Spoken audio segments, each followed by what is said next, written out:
गोल्डमध्ये आपण इथून प्लॅन केला होता डाऊन साईडसाठी. गोल्ड डाऊन साईडला येऊ शकतं हाय लेवलपर्यंत. आपलं 400 वेबचं टार्गेट आहे.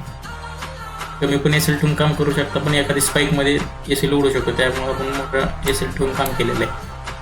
आणि 100 पिप्सला आपण 300 वेब्स कॅप्चर केले, त्याच्यामुळे काही एस एल मोठा नाही आहे. तसं रिस्क रिवॉर्ड पण आपण मोठं घेतो ट्रेडमध्ये. टार्गेटला आलेलं आहे आपलं 350 पिप्सची मुवमेंट दिलेली. 350 पॉईंटची मुवमेंट झालेली गोल्डमध्ये. आपलं फक्त एस एल 100 पिप्स होता. 1:3 भेटलेले आहे.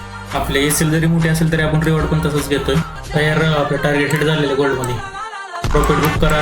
ज्यांना कोणाला अजून मुवमेंट कॅप्चर करायला ते हा टॉप लॉस आपला डायरेक्ट ह्या कॅन्डलला आणून ठेवा. झाले टार्गेट हिट झालेलं आहे आपलं गोल्डमध्ये. टॉप लॉस फक्त 100 पिप्सचा होता. 1:4 भेटलेले आहे. अजून पण मुवमेंट चालूच आहे. ज्यांना कोणाला प्रॉफिट बुक करायचं त्यांनी बुक करा. ज्यांना कोणाला टॉप लॉस ट्रेलिंग करायचं त्यांनी direct candle to candle trailing करा. आता डन आहे आजच्यासाठी.